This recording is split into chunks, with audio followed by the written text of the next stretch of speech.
Halo Achievers, jumpa lagi dengan saya, Sir Sahala Freddy Simanjuntak dalam pelajaran Ekonomi Lintas Minat. Achievers, pertemuan kita kali ini kita akan membahas review persiapan penilaian akhir tahun. Achievers, ada sebanyak 21 soal yang sudah tersediakan beserta pembahasannya pada video berikut ini. Mari kita tonton, simak, dan perhatikan dengan jelas setiap soal dan pembahasan yang akan Sir tampilkan di video ini. Soal yang pertama, jelaskan peran perusahaan daerah. 2. Jelaskan fungsi-fungsi badan usaha. Yang ketiga, jelaskan karakteristik persero. Yang keempat, jelaskan karakteristik perum. Dan yang kelima, jelaskan kebaikan dan kelemahan BUMN. Baik, kita bahas satu persatu kelima soal tersebut. Peran perusahaan daerah yang pertama adalah berperan melaksanakan pembangunan daerah maupun pembangunan nasional. Yang kedua, berperan sebagai salah satu sumber pendapatan asli daerah dan ikut berpartisipasi dalam pembangunan perekonomian daerah. Yang ketiga, berpartisipasi dalam pembangunan ekonomi daerah. Dan yang keempat, memberikan kesempatan berusaha bagi masyarakat. Pembahasan yang kedua adalah fungsi badan usaha. Fungsi badan usaha yang pertama adalah fungsi komersial. Salah satu tujuan badan usaha adalah untuk memperoleh keuntungan. Untuk memperoleh keuntungan, badan usaha harus mengelola sumber daya produksi yang tersedia secara efisien dan efektif sesuai dengan prinsip-prinsip manajemen. Fungsi komersial terdiri atas dua. Yang pertama, fungsi manajemen. Fungsi manajemen digunakan untuk mencapai tujuan seperti fungsi perencanaan, fungsi pengorganisasian, fungsi motivasi, dan fungsi pengawasan. Yang kedua adalah fungsi operasional. Untuk menjalankan kegiatannya, badan usaha perlu mengelola sumber daya manusia, produksi, pemasaran, dan pembelanjaan dengan sebaik-baiknya agar dapat mencapai tujuan yang telah ditetapkan. Sumber daya manusia merupakan aset badan usaha yang paling berharga. Pengelolaan sumber daya manusia merupakan hal yang sulit karena setiap manusia mempunyai karakter yang berbeda dengan manusia yang lain. Dalam sebuah badan usaha, bagian sumber daya manusia atau personalia harus hati-hati dalam menyeleksi, menempatkan, menggaji, mempromosikan, memindahkan, dan memberhentikan pegawainya. Fungsi operasional yang kedua merupakan produksi. Produksi merupakan usaha yang ditujukan untuk menambah nilai guna suatu benda. Dalam menambah nilai guna suatu benda, manajer produksi harus dapat memaksimalkan barang dengan biaya seminimal mungkin dengan mutu yang memenuhi syarat. Harga pokok tidak boleh di atas harga pasar. Yang ketiga adalah pemasaran. Merupakan kegiatan penyaluran barang dan jasa dari produsen sampai ke tangan konsumen. Pemasaran berhubungan dengan hal pemindah kepemilikan, cara-cara penjualan, penentuan harga promosi, dan penyaluran. Fungsi operasional yang ketiga adalah pembelanjaan. Merupakan kegiatan yang berhubungan dengan bagaimana mendapatkan dana dan menggunakannya seefektif mungkin. Kegiatan pembelanjaan memerlukan perencanaan, pengawasan, kebijakan, dan pengendalian dana. Fungsi badan usaha yang kedua adalah fungsi sosial. Fungsi sosial berhubungan dengan manfaat badan usaha secara langsung atau tidak langsung terhadap kehidupan masyarakat. Misalnya, dalam penggunaan tenaga kerja, hendaknya badan usaha lebih memprioritaskan tenaga kerja yang berasal dari lingkungan sekitar badan usaha. Fungsi yang ketiga adalah fungsi badan usaha dalam pembangunan ekonomi. Badan usaha merupakan mitra pemerintah dalam pembangunan ekonomi nasional. Banyak peran yang dapat dilakukan badan usaha untuk membantu pemerintah, antara lain dalam peningkatan ekspor dan sebagai perpanjang tangan pemerintah dalam pemerataan pendapatan masyarakat. Yang ketiga adalah karakteristik persero. Badan usaha persero merupakan perseroan yang modalnya terbagi dalam saham yang seluruh atau paling sedikit 51% sahamnya dimiliki oleh pemerintah atau negara Republik Indonesia. Tujuan utama persero adalah untuk mencari keuntungan.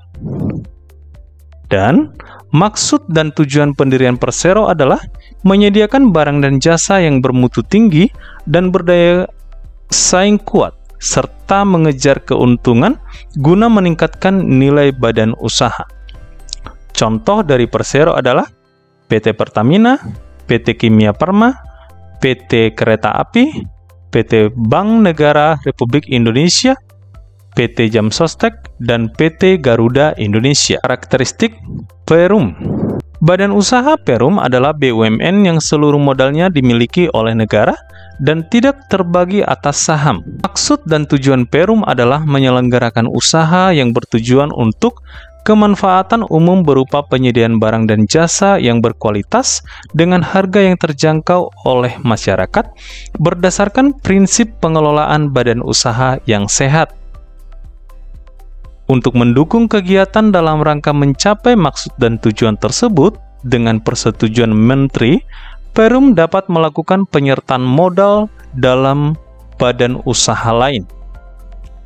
Contoh Perum yang dapat kita lihat dalam kehidupan sehari-hari adalah Perum Damri, Perum Bulog, Perum Pegadaian, Perum Percetakan Uang Republik Indonesia, atau Peruri. Achievers, kita lanjut dengan pembahasan kebaikan BUMN. Yang pertama, berusaha pada sektor-sektor yang menguasai hajat hidup orang banyak. Yang kedua, menyediakan barang dan jasa publik untuk kesejahteraan masyarakat.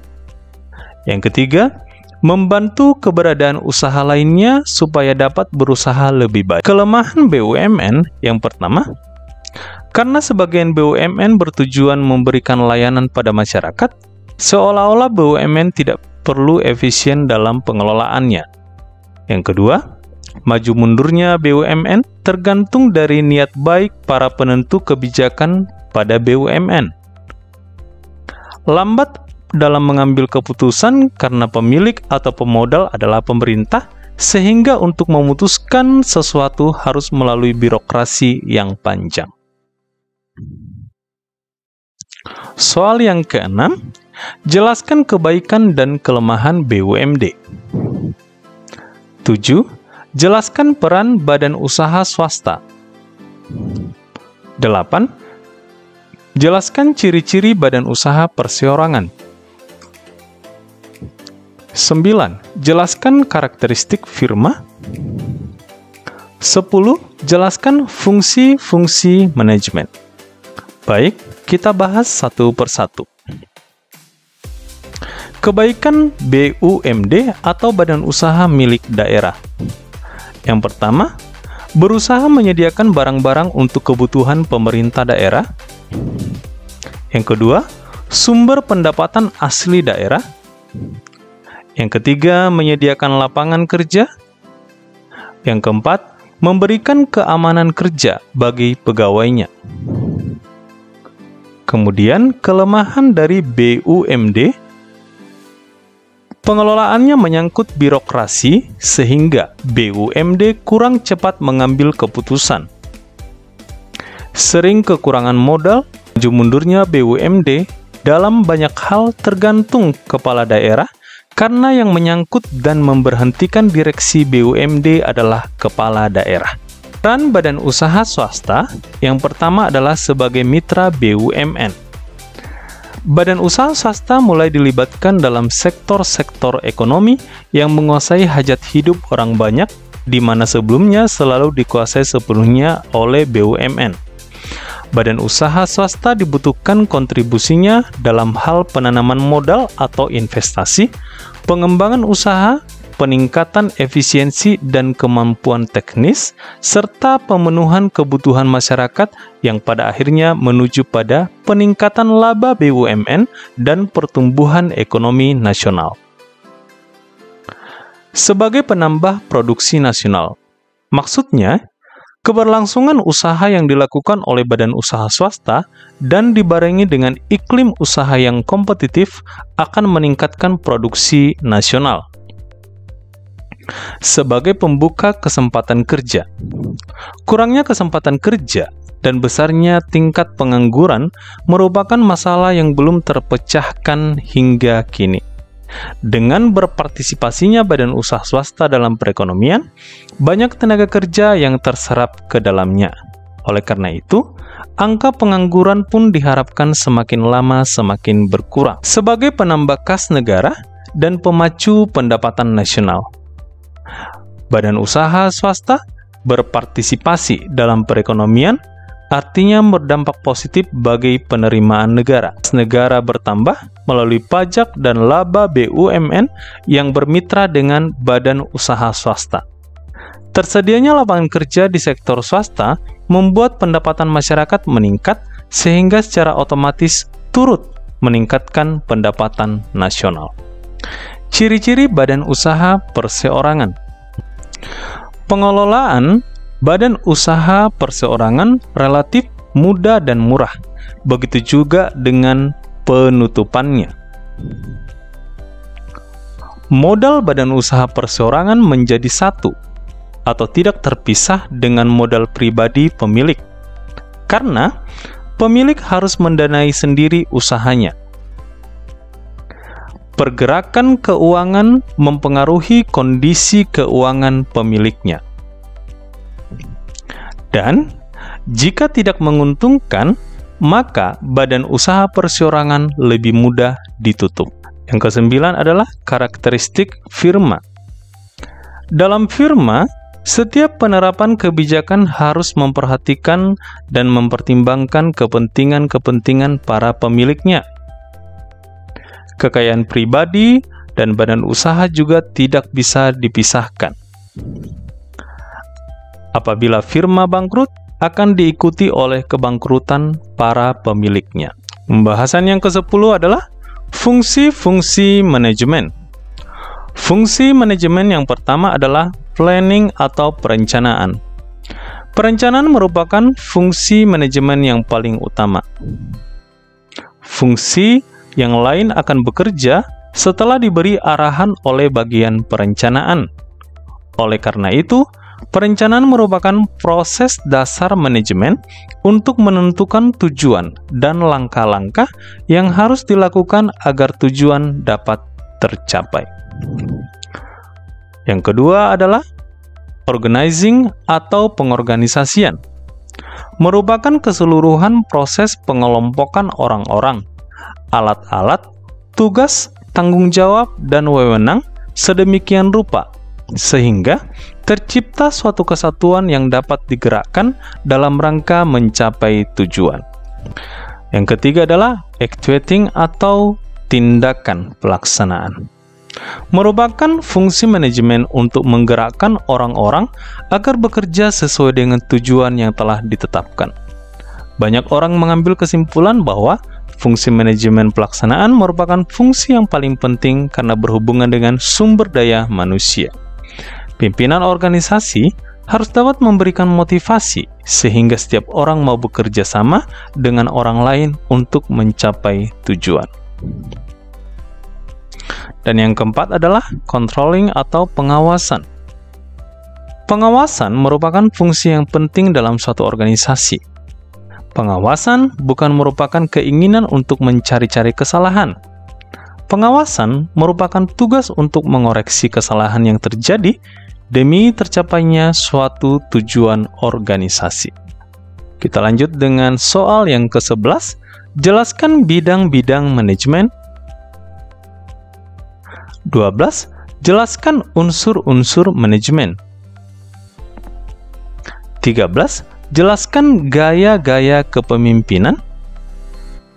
14. Jelaskan hal-hal yang berhubungan dengan manajemen personalia. 15. Jelaskan hal-hal yang berhubungan dengan pemberian layanan di bidang manajemen administrasi. Baik, kita bahas satu persatu. Bidang-bidang manajemen. Yang pertama adalah manajemen produksi. Manajemen produksi merupakan salah satu di bidang manajemen yang paling penting. Ketika mutu produk atau jasa menjadi kunci dalam memenangi persaingan bisnis, maka peran manajemen produksi terasa semakin penting bagi perusahaan. Kegiatan produksi yang buruk dapat mengakibatkan pemborosan dalam bentuk menumpuknya persediaan. Banyak perusahaan yang gagal bersaing di pasar karena lemah dalam pengelolaan produksi. Yang kedua adalah manajemen pemasaran. Manajemen pemasaran merupakan kegiatan pengaturan secara optimal dari fungsi pemasaran agar kegiatan pertukaran atau penyampaian barang dari produsen ke konsumen dapat berjalan lancar dan memuaskan melalui riset pasar, promosi, pengaturan organisasi pemasaran, sistem distribusi, dan bagaimana memuaskan pelanggan. Manajemen pemasaran merupakan salah satu bidang operasional dalam perusahaan yang harus ditangani dengan sungguh-sungguh. Yang ketiga adalah manajemen keuangan. Manajemen keuangan yang berhubungan dengan langkah untuk mendapatkan dana yang dibutuhkan dan bagaimana penggunaannya dalam rangka mencapai tujuan. Hal-hal yang berkaitan dengan manajemen keuangan adalah manajemen sumber dana, manajemen penggunaan dana, dan pengawasan penggunaan dana. Yang keempat adalah manajemen personalia. Berhubungan dengan perencanaan, pengorganisasian, pengarahan, dan pengendalian atas pengadaan tenaga kerja, pengembangan kompensasi, integrasi, pemeliharaan, dan pemutusan hubungan kerja dengan sumber daya manusia untuk mencapai sasaran perseorangan. Dan yang terakhir adalah manajemen administrasi. Manajemen administrasi memberikan perhatian pada pemberian layanan di bidang administrasi, penggunaan alat yang efektif, dan kemudahan pada bidang lain. Unsur-unsur manajemen. Yang pertama adalah manusia atau man. Di antara sumber daya yang produktif, manusia dianggap paling penting. Keberhasilan atau kegagalan suatu organisasi tergantung pada manusia. Uang, mesin, bahan, dan metode tidak ada gunanya jika manusia tidak tahu bagaimana menggunakannya dengan benar. Yang kedua adalah material atau bahan. Bahan yang diperlukan dalam penciptaan produk, misalnya seperti produksi padi dan jagung, bibit, pupuk, dan pestisida merupakan bahan produksi. Yang ketiga adalah mesin. Produksi modern memerlukan penggunaan mesin. Mesin lebih efisien dan ekonomis. Penggunaan mesin di negara-negara miskin atau negara-negara yang banyak penduduknya kurang direkomendasikan dalam produksi barang dan jasa. Alasannya, karena di negara tersebut tenaga kerja lebih murah. Yang keempat adalah uang atau money. Uang diperlukan dalam menjalankan usaha organisasi. Tanpa uang, tidak mungkin kita memperoleh bahan dan mesin. Uang juga diperlukan untuk membayar biaya operasional seperti gaji, listrik, tagihan air, dan tagihan telepon. Yang kelima adalah metode. Metode sangat penting untuk mencapai tujuan organisasi. Metode mengacu pada teknologi atau teknik produksi. 13. Tipe-tipe atau gaya kepemimpinan. Yang pertama adalah otoriter. Gaya kepemimpinan otoriter cenderung sangat ditakuti di dalam suatu organisasi atau perusahaan.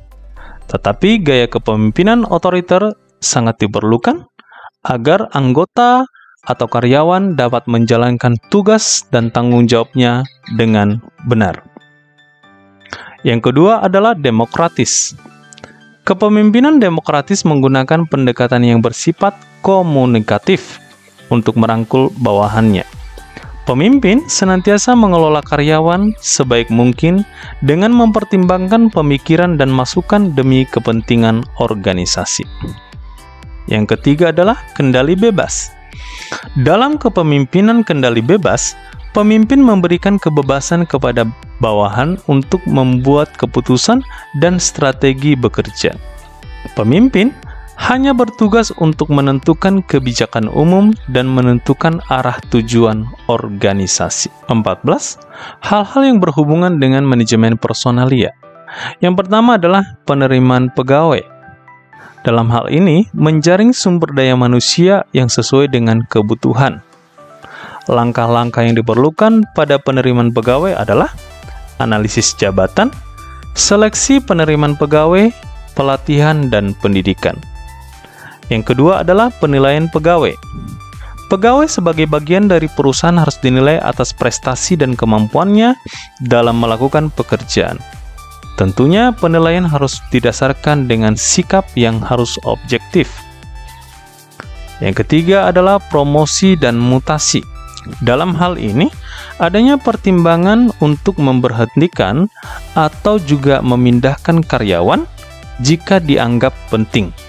Begitu juga dengan promosi, merupakan pemberian kepercayaan kepada seseorang untuk menduduki jabatan yang lebih penting. Yang keempat adalah motivasi.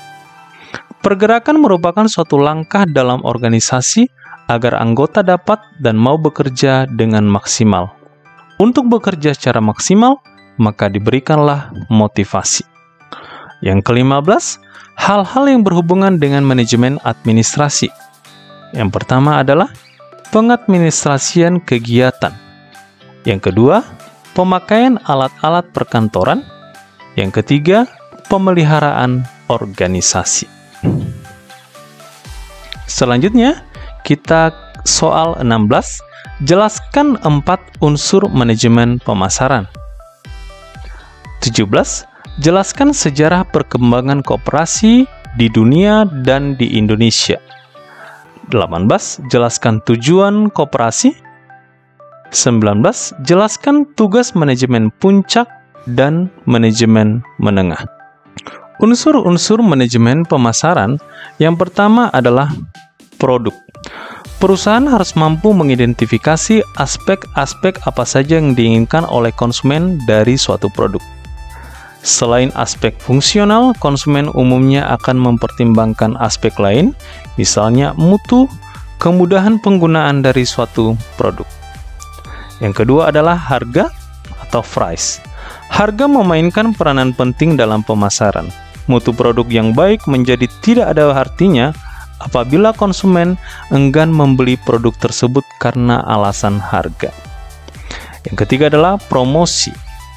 Banyak bukti menunjukkan bahwa keberhasilan produk di pasar ditentukan aktivitas promosi perusahaan. Penggunaan media promosi seperti media elektronik dan cetak adalah penting untuk menyampaikan pesan tentang produk. Yang keempat adalah distribusi atau penempatan. Unsur terakhir dari bauran pemasaran merupakan distribusi. Produk yang baik dengan harga yang wajar dan promosi yang tepat sasaran menjadi tidak ada artinya apabila konsumen mengalami kesulitan untuk mendapatkan produk tersebut. Sehingga perusahaan memilih saluran distribusi yang sesuai dengan produk yang dipasarkan. Pembahasan yang ke-17, sejarah koperasi di dunia. Sejarah muncul koperasi pertama kali ketika terjadi revolusi industri pada pertengahan abad ke-19. Akibat paham kapitalis yang membuat para kaum buruh makin sengsara. Oleh karena itu, kaum buruh berusaha untuk memperjuangkan hak mereka agar layak diterima dan kebutuhan mereka dapat terpenuhi. Penderitaan kaum buruh di Rochdale, Inggris, akhirnya dipimpin oleh Charles Howard dan mendirikan koperasi yang menyediakan kebutuhan konsumsi para buruh. Sejarah koperasi di Indonesia. Yang pertama dimulai dari zaman penjajahan Belanda. Pembentukan koperasi dengan alasan mendapat izin gubernur dan membayar ongkos materai 50 gulden. Zaman penjajahan Jepang, tahun 1943, komite mengeluarkan peraturan yang menyatakan bahwa untuk mendirikan koperasi harus ada izin dari Jepang. Pada saat itu, koperasi berubah nama menjadi Kumiai. Kongres 1 Tasikmalaya. Pada tahun 1947 dinyatakan bahwa tanggal 12 Juli diperingati sebagai Hari Koperasi dan menetapkan Dr. Andus Muhammad Hatta sebagai Bapak Koperasi Indonesia. Orde Baru memurnikan kembali asas dan sendi-sendi perkoperasian, dan tahun 1967 disahkan Undang-Undang Nomor 12 mengenai pokok-pokok perkoperasian. Tujuan koperasi yang pertama adalah memajukan kesejahteraan anggota pada khususnya dan memajukan masyarakat pada umumnya. Ikut membangun tatanan perekonomian nasional dalam rangka mewujudkan masyarakat yang maju, adil, dan makmur berdasarkan Pancasila dan Undang-Undang Dasar Negara Republik Indonesia tahun 1945. Tugas Manajemen Puncak. Manajemen Puncak bertugas untuk menetapkan visi dan misi organisasi, membuat perencanaan jangka panjang, serta menyusun strategi yang baik untuk mengembangkan organisasi. Dalam menetapkan hasil dan tujuan yang ingin dicapai, manajemen puncak akan mengerahkan seluruh kemampuan yang bersifat strategis. Manajemen menengah bertugas membuat rencana, visi, dan misi dalam sebuah program yang lebih terperinci. Manajemen menengah bertanggung jawab terhadap kinerja manajemen pelaksana dalam mencapai tujuan. Soal 20. Koperasi sejahtera memiliki data sebagai berikut. Pendapatan jasa 30 juta, pendapatan non-jasa 3 juta, beban usaha 10 juta, beban non-usaha 2 juta. Berdasarkan rapat anggota tahunan, sisa hasil usaha dibagi ke dana cadangan 5%, jasa simpanan 15%, jasa anggota 10%, dan jasa lain-lain 15%. Berdasarkan data tersebut, hitunglah nilai jasa anggota. Baik, kita hitung. Sisa hasil usaha sama dengan pendapatan jasa ditambah pendapatan non-jasa, dikurang beban usaha ditambah beban non-usaha. 30 juta ditambah 3 juta, dikurang 10 juta ditambah 2 juta. Hasilnya 21 juta rupiah. Nilai jasa anggota adalah 10% dikali 21 juta, hasilnya 2.100.000. Jadi, nilai jasa anggota adalah 2.100.000. Soal yang terakhir, perhatikan data berikut. Laporan data Koperasi Cinta pada akhir tahun 2019 sebagai berikut. Simpanan pokok 50 juta, simpanan wajib 30 juta, simpanan sukarela 10 juta, total penjualan 40 juta, sisa hasil usaha 50 juta. Berdasarkan keputusan rapat anggota, sisa hasil usaha dibagi untuk jasa modal 5%, jasa usaha 5%, dana sosial 5%, dan pendidikan 10%. Andin sebagai anggota koperasi memiliki simpanan pokok 1 juta, simpanan wajib 1 juta. Andin juga berbelanja di koperasi 2 juta. Berdasarkan data tersebut, maka hitunglah sisa hasil usaha bagian Andin. Baik, kita jawab. Jasa modal per anggota adalah simpanan anggota dibagi total simpanan koperasi dikali bagian jasa modal. Jasa modal per anggota 2 juta dibagi 80 juta dikali buka kurung 50 juta dikali 5%. Hasilnya adalah 62.500. Yang kedua, jasa anggota sama dengan pembelian anggota dibagi dengan penjualan koperasi dikali bagian sisa hasil usaha untuk jasa anggota. Jasa anggota A sama dengan 2 juta dibagi 40 juta dikali. Buka kurung, 50 juta dikali 5%. Hasilnya Rp125.000. Total sisa hasil usaha Andin sama dengan 62.500.000 ditambah 125.000. Hasilnya 187.500. Achievers, demikian review penilaian akhir semester yang boleh sediakan di dalam video berikut ini. Selamat mempelajari dan mempersiapkan diri untuk memperoleh hasil yang terbaik. Tetap semangat, jaga kesehatan, dan saya ucapkan terima kasih.